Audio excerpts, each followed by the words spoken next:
और भारत की राजनीति के उस काले अध्याय को आपके लिए हम डिकोड करेंगे जिसे इमरजेंसी या आपातकाल कहा जाता है। आप में से बहुत सारे लोगों को शायद याद भी नहीं होगा क्योंकि ये बात है 1975 की। ये भारतीय लोकतंत्र का वो काला अध्याय है जिसे इस हफ्ते 50 वर्ष पूरे हो रहे हैं। 50 साल बहुत लंबा समय होता है और हम आज से आपको अगले 3 दिन तक इस विषय पर एक सीरीज दिखाएंगे और इमरजेंसी के उन चैप्टर्स को आपके लिए डिकोड करेंगे जिनके बारे में हमारे देश में ज्यादा बात नहीं हुई, आपको शायद याद नहीं होगा। आज भी जब इमरजेंसी की बात होती है तो यही कहा जाता है कि उस वक्त देश भर में सरकार विरोधी नेताओं और लोगों को गिरफ्तार किया जा रहा था। विपक्ष के नेता गिरफ्तार हो रहे थे, फिल्मों और अखबारों पर सेंसरशिप लगा दी गई थी और लोगों के मानव अधिकारों और अभिव्यक्ति की आज़ादी को खत्म कर दिया गया था क्योंकि इंदिरा गांधी सत्ता में बने रहना चाहती थी। लेकिन एक सच्चाई यह भी है कि इस इमरजेंसी के तहत देश में वन पार्टी सिस्टम लागू करने की कोशिश हुई थी जिससे भारत में लोकतंत्र और संविधान का इसके बाद कभी कोई अर्थ नहीं रह जाता। आगे बढ़ने से पहले मैं आपको बस इतना बताना चाहता हूं कि अगर ये वन पार्टी सिस्टम उस समय लागू हो गया होता जो कि उस समय इंदिरा गांधी ने सोचा था, तो आज हमारे देश की हालत चीन के जैसी होती। जो व्यवस्था इस समय चीन में है वही व्यवस्था हमारे देश में भी होती। उस समय इमरजेंसी का एक ही उद्देश्य था, भारत में ऐसी शासन व्यवस्था लाना जिसमें सत्ता सिर्फ एक पार्टी के पास रहे और सारे अधिकार और शक्तियां राष्ट्रपति को दे दी जाए। अगर उस दौर में यह व्यवस्था लागू हो जाती तो हमारा देश भी लोकतांत्रिक रूप से आज वैसा ही होता जैसे आज का चीन है। आज चीन में सिर्फ एक पार्टी का शासन है और वो है कम्युनिस्ट पार्टी ऑफ चाइना, और भारत में भी शायद ऐसा ही होता और वो पार्टी होती कांग्रेस पार्टी ऑफ इंडिया। फर्क बस इतना है कि भारत में इसकी जगह कांग्रेस पार्टी सत्ता के केंद्र में आज होती और बाकी किसी विपक्षी पार्टी का आज कोई वजूद नहीं होता। और ये बातें हम अपनी तरफ से नहीं कह रहे, बल्कि आज मैं अपने साथ कुछ किताबें लेकर आया हूं, आज कुछ दस्तावेज लेकर आया हूं और एक ड्राफ्ट की कॉपी लाया हूं जिसमें इस बात का जिक्र किया गया है। इनमें एक पुस्तक का नाम है Indira Gandhi and the years that transformed India. यह पुस्तक आज मैं अपने साथ लेकर आया हूं, ये देखिए, और इसे इतिहासकार श्रीनाथ राघवन ने लिखा है। अब मैं आपको बताता हूं इसमें क्या लिखा है।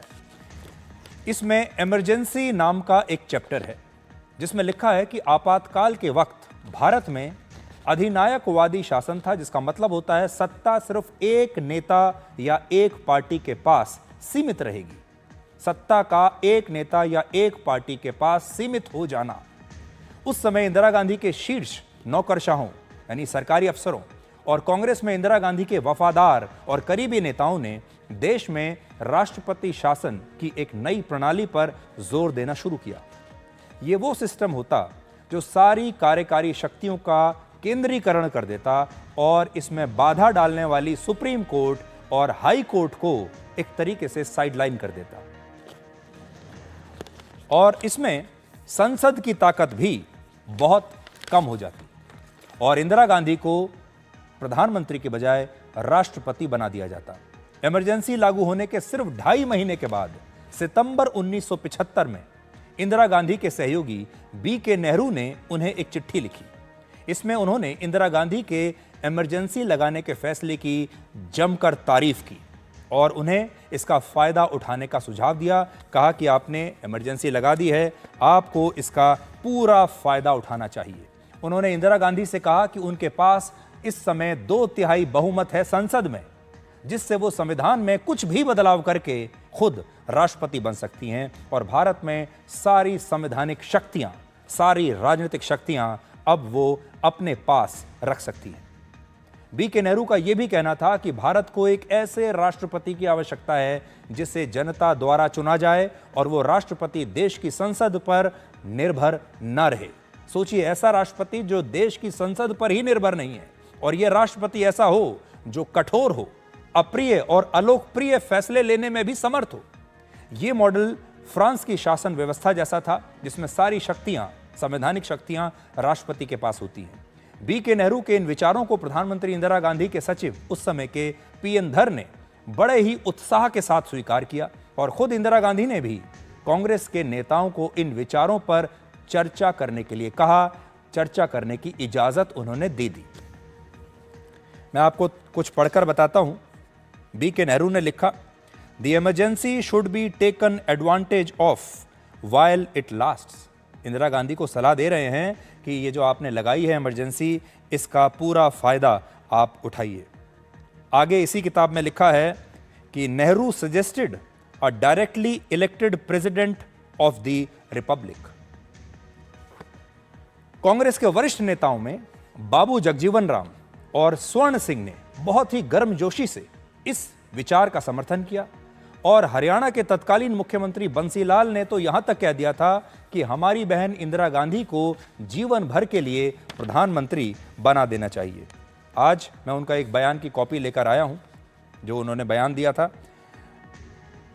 The main purpose of the assembly he told me would be to make बहन जी, वो इंदिरा गांधी को बहन जी कहकर संबोधित कर रहे हैं, टू मेक बहन जी प्रेसिडेंट फॉर लाइफ। तो वो ये कह रहे हैं कि हमारी बहन जी इंदिरा गांधी को उम्र भर के लिए आजीवन राष्ट्रपति बना देना चाहिए। तो मैंने अभी आपको शब्दशः उनका बयान पढ़कर बताया और उन्होंने यही कहा कि हटाओ इस चुनावी बकवास को, यह शब्दशः उनका बयान था, हटाओ इस चुनावी बकवास को और हमारी बहन इंदिरा गांधी को जिंदगी भर के लिए राष्ट्रपति बना दो। बहुत सारे लोगों को लगता है कि इमरजेंसी लगाने का फैसला सिर्फ इसलिए लिया गया था क्योंकि इलाहाबाद हाई कोर्ट ने इंदिरा गांधी को चुनावों में सरकारी शक्तियों का दुरुपयोग करने के लिए दोषी पाया और उन्हें प्रधानमंत्री के पद से इस्तीफा देने के लिए कहा और उनके चुनाव लड़ने पर भी रोक लगा दी। बात सिर्फ इतनी नहीं थी, बात बहुत आगे की थी। सच ये है कि इस फैसले ने इमरजेंसी को देश में लागू कराया। फ्लैश पॉइंट तो यही था, लेकिन इमरजेंसी लगाने की योजना इससे पहले ही बन चुकी थी। एक और पुस्तक है जिसका नाम है the emergency a personal history और इसे मशहूर पत्रकार कुमी कपूर ने लिखा है। इसमें वो लिखती हैं कि इमरजेंसी लगने से 6 महीने पहले ही पश्चिम बंगाल के मुख्यमंत्री सिद्धार्थ शंकर रे ने इंदिरा गांधी को एक पत्र लिखा और उन्हें देश में इमरजेंसी लगाकर विपक्ष के नेताओं की बड़े पैमाने पर गिरफ्तारियां कराने का सुझाव दिया। अब सोचिए, तब तक तो इलाहाबाद हाईकोर्ट का यह फैसला नहीं आया था, उससे पहले ही सिद्धार्थ शंकर रे ने यह चिट्ठी इंदिरा गांधी को लिख दी थी और इमरजेंसी का सुझाव दे दिया था और कह दिया था कि विपक्ष में जितने भी बड़े नेता हैं सबको गिरफ्तार करके जेल में डाल दो। और बाद में इंदिरा गांधी ने किया भी वही। ऐसा कहा जाता है कि इसके पीछे एक मंशा यह भी थी कि देश की सत्ता में कांग्रेस हमेशा के लिए स्थायी हो जाए और इंदिरा गांधी आजीवन भारत की या तो राष्ट्रपति बन जाएं या प्रधानमंत्री बन जाएं। मतलब मंशा यह है कि वो देश की मुखिया बन जाएं, चाहे वो राष्ट्रपति के तौर पर रहें या प्रधानमंत्री के तौर पर रहें, और आजीवन वो इस पद पर रहें। बिना इमरजेंसी लगाए ऐसा करना मुमकिन नहीं था। और जब इमरजेंसी लागू हुई तो कांग्रेस में इंदिरा गांधी के प्रति वफादार रहने वाले नेताओं ने उन्हें ऐसा करने का सुझाव दिया, खुशी खुशी दिया, क्योंकि सब इंदिरा गांधी को खुश करना चाहते थे। और इंदिरा गांधी ने भी बड़ा खुश होकर इस पर अपने बाकी नेताओं को विचार विमर्श करने की सहमति दी कि आप लोग बैठिए, कमेटी बनाइए और इस पर विचार कीजिए कि ये कैसे हो सकता है।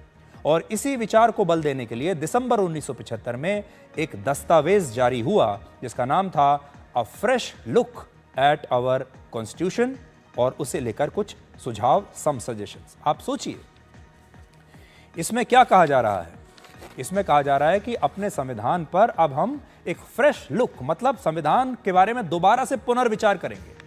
और उसकी कॉपी भी आज मैं लेकर आया हूं और इसमें प्रमुख रूप से 3 सिफारिशें की गई। पहला, प्रधानमंत्री और कैबिनेट की सामूहिक जवाबदेही खत्म करना और कानून बनाने, बजट पास करने और अन्य प्रमुख फैसलों में राष्ट्रपति को सर्वोपरि बनाना। दूसरा, संसद की शक्तियां, संवैधानिक शक्तियां कम कर देना और उसे प्रतीकात्मक यानी सिर्फ दिखावे तक सीमित कर देना, संसद की ऐसी स्थिति कर देना। और तीसरा, सुपीरियर काउंसिल ऑफ जुडिशरी की स्थापना करना, एक नई council, superior council of judiciary. और अगर ऐसा हो जाता तो सुप्रीम कोर्ट और देश भर की हाई कोर्ट इस काउंसिल के अधीन आ जाती और इस काउंसिल का नियंत्रण सरकार के पास रहता। सरकार इस काउंसिल पर नियंत्रण रखती और यह काउंसिल हाई कोर्ट और सुप्रीम कोर्ट पर कंट्रोल रखती। सरल भाषा में इसे डिकोड करें तो इमरजेंसी के उस दौर में बड़े बड़े विपक्षी नेताओं को चिन्हित करके